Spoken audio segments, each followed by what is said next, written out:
Welcome to Empowered Heart to Heart, where you'll hear messages of hope, conversations that heal, and interviews that empower.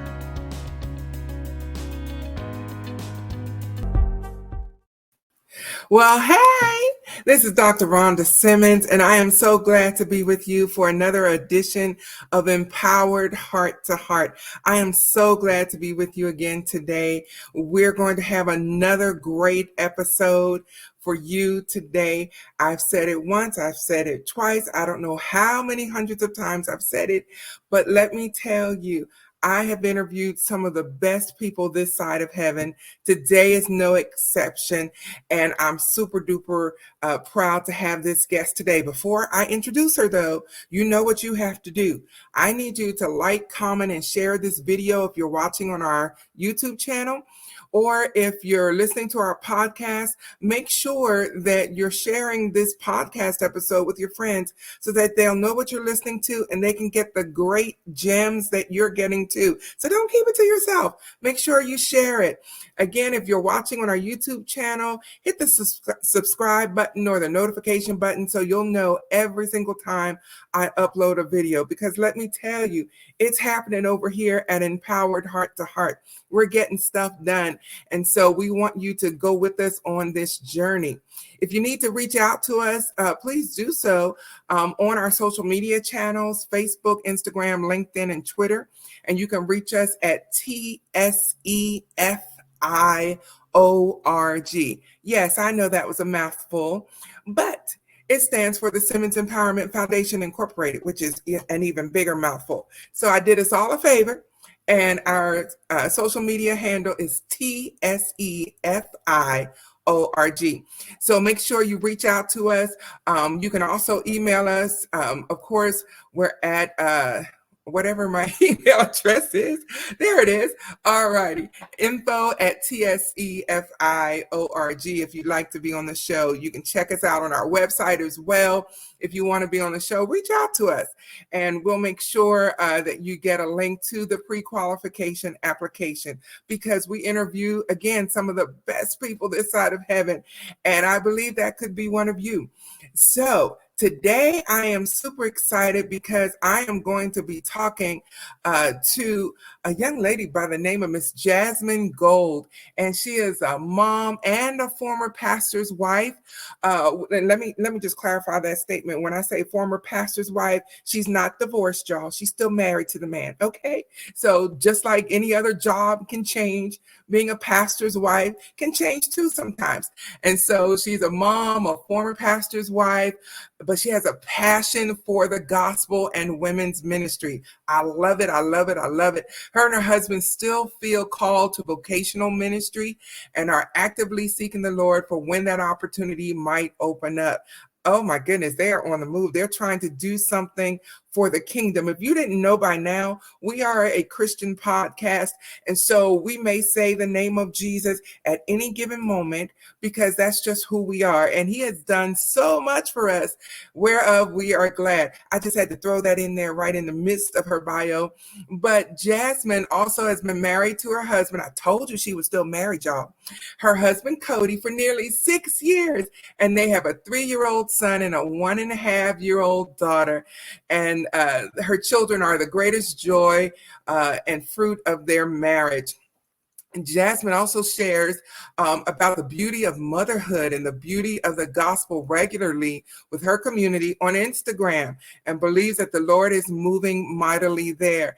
And so we have someone who's used to being out in the forefront trying to tell people about Jesus. And that's a wonderful thing. And I'd like to bring her to the stage. Hello, Miss Jasmine Gold. How are you? I'm great. How are you? I am fantastic. I love sharing your bio with the people because it just reassures me that there's always work to be done in the kingdom. And I just love the fact that you're finding ways in the midst of your busyness to reach people for the cause of Christ. How do you handle all of that, motherhood and ministry and marriage? Yeah, it's a lot. It is a lot. I feel like it is simultaneously a big responsibility and a huge blessing.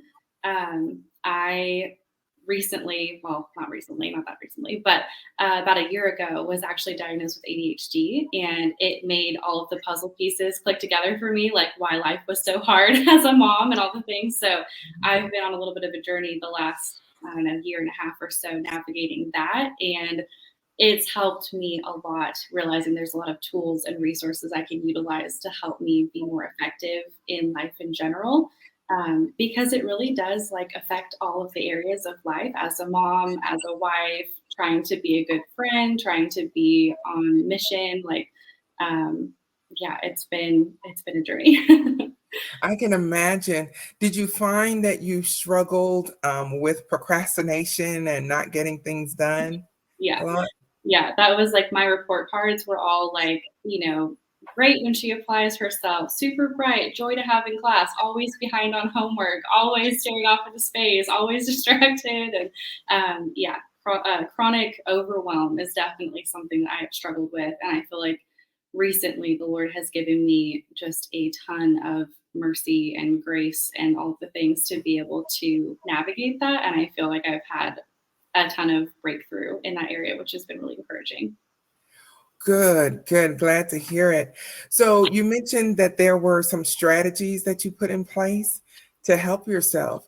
Do you mind sharing what some of those strategies are?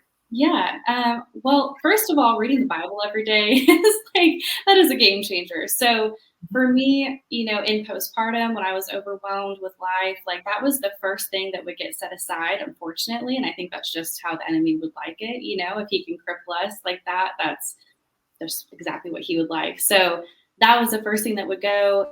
And, everything else would just kind of domino effect after that. And so setting that first thing, that foundation in place makes everything else 9 times easier. So, I think that has been a huge factor for me, just being really consistent in that, getting up early every morning, being up before my kids, having a time of peace and quiet, being in the Word, even if it's 15 minutes, it makes a huge difference for me, setting the tone for the day.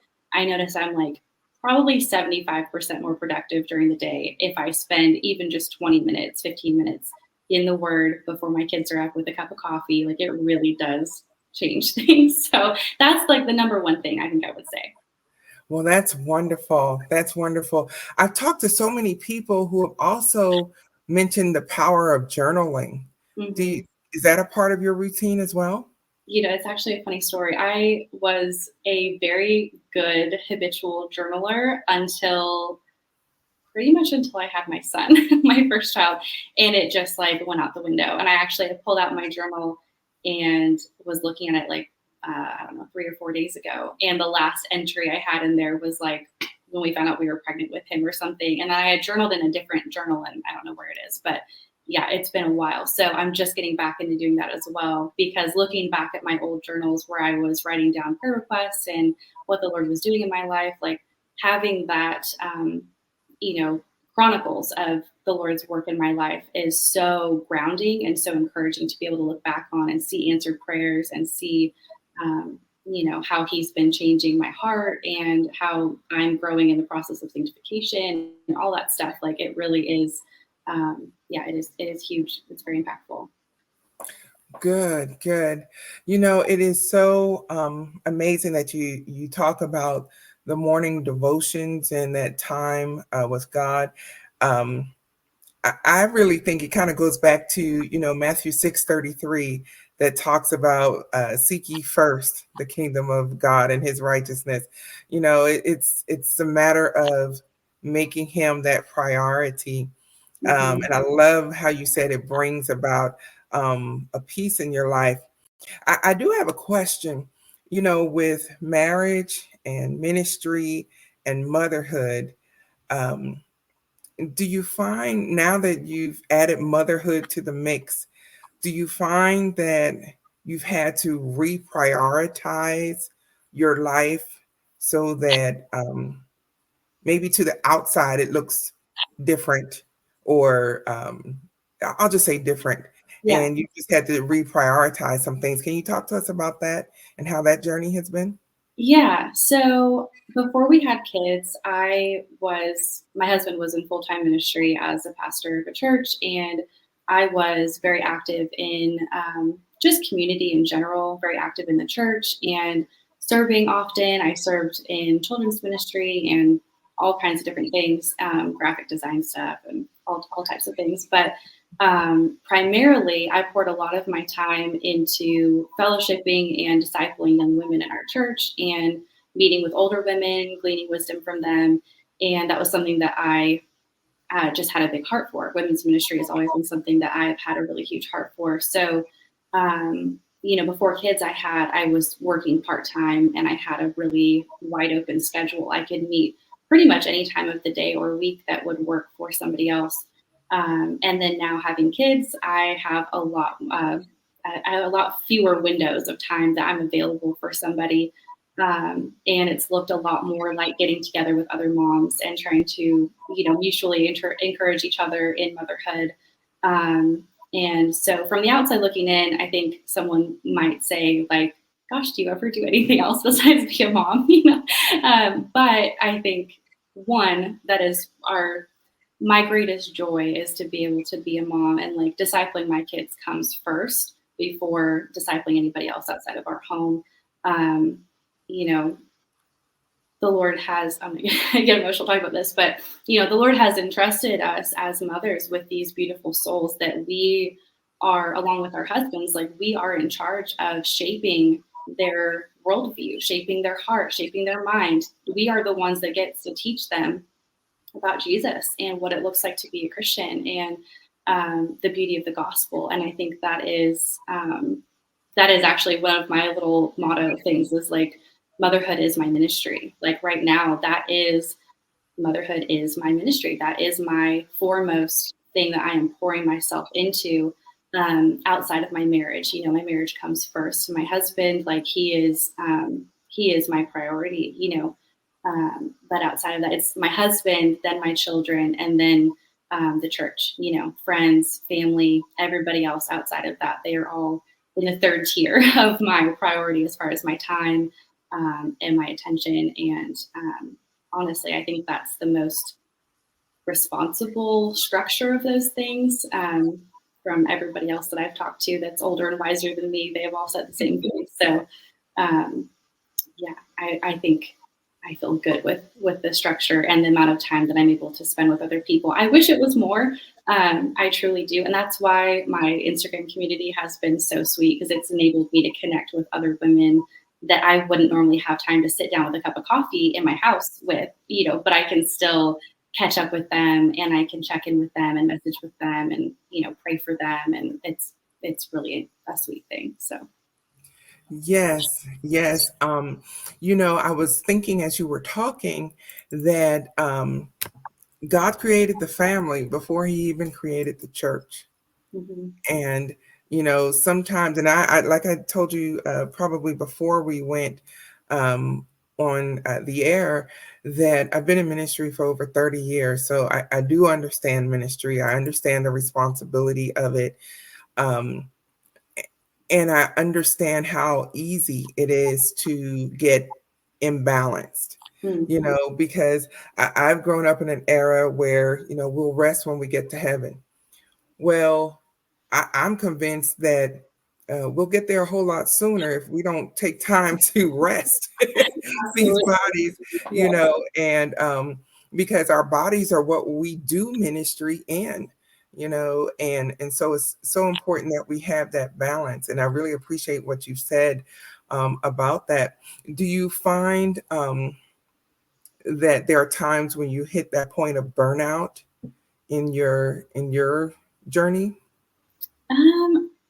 I think the only time that I feel burnout is when I'm not getting enough sleep for the most part.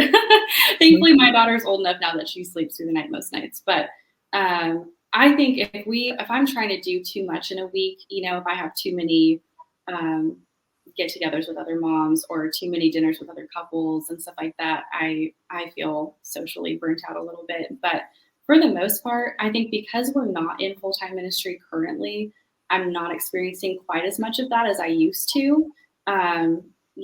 Things have shifted with my husband, working for himself now instead of working in vocational ministry. It just has changed how much time we're committing as a family to vocational ministry, or just ministry in general.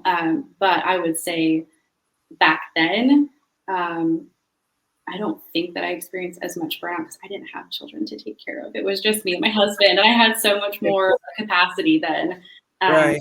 so I'll be curious to see, Lord willing, if we do get into vocational ministry, even if it's just part time or whatever in the future, how that will go. But I have a tremendous amount of faith that the Lord will give me the capacity I need to not be burnt out and the wisdom to know how to structure things so that I can keep myself from getting burnt out. I think, like you said, Rhonda, prioritizing rest and having true Sabbath, like the Lord does not want us to be, even if we're doing work for Him, we're not supposed to be working ourselves to death, like that's not actually glorifying Him. He does want us to rest. He rested, after He created everything, He rested. So I think He set the blueprint for us, what we need. He's designed our bodies in a way that we need rest and having healthy boundaries as a family, and not, I think we should push ourselves out of our comfort zone with servant heart minded, service to others, opening our home, being hospitable, but also knowing when it's time to be